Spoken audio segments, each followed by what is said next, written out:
Election Day is Tuesday, November 6th. It's too late to mail back early ballots. Instead, drop them off at the recorder's office or a polling place in your county. We'll cover the results on PBS 6, NPR 89.1, and online at news.azpm.org.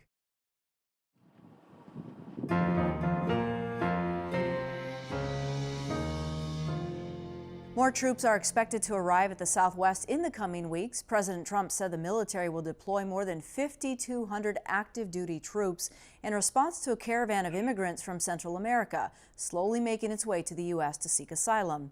It follows a smaller deployment of National Guard troops that began in the spring, and they're expected to support federal agents in similar ways. For a deeper understanding of the scope of their roles, we are joined by Ed Balaban, a former public affairs officer for the Arizona National Guard. He served during Operation Jumpstart, which deployed 6,000 troops to the border between 2006 and 2008. Ed now joins us via Skype from Oswego, New York. Ed, thanks so much for your time today. You're welcome, Lorraine. Good to see you again. Likewise. Ed, tell me a bit about the training that the Guard troops had to endure before they were actually in place along the U.S.-Mexico border. Well, regardless of what Guard unit somebody came from, everybody went through anywhere from 3 to 5 days training minimally that dealt with rules of engagement, which was critical, dealt with operational security, dealt with the public affairs aspects, dealt with just the nature of what they would be doing in terms of supporting. Whenever the military has been called out to the border, essentially it was to plus up Border Patrol, who has the legal responsibility of protecting the border.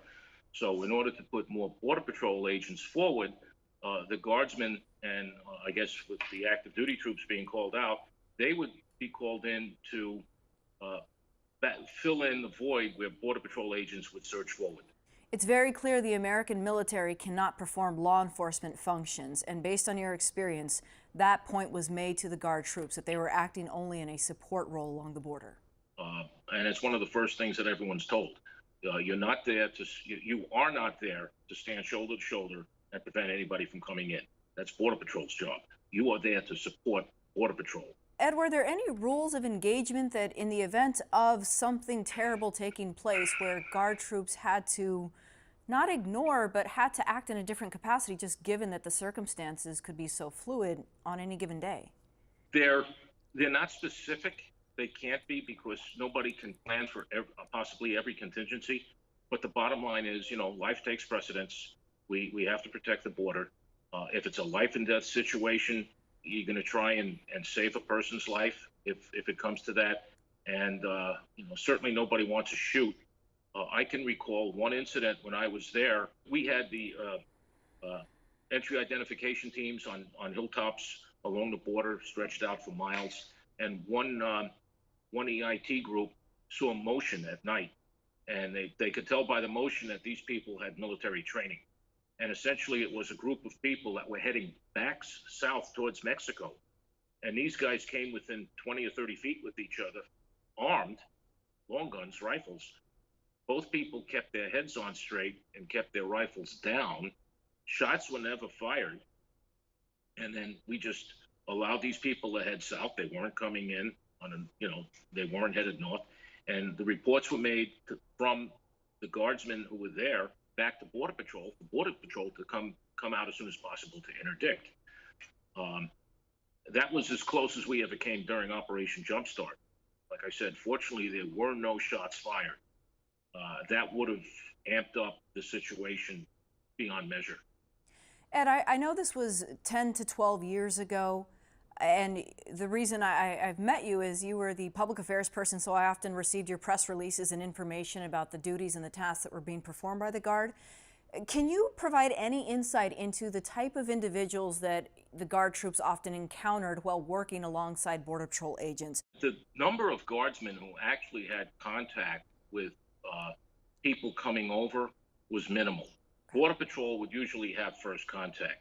But I can tell you that having been at the centers in Nogales and Douglas and literally all along the border, it ran the gamut. There were a lot of folks, many who were other than Mexican, who were just looking for a better life, and I don't think anybody faults them.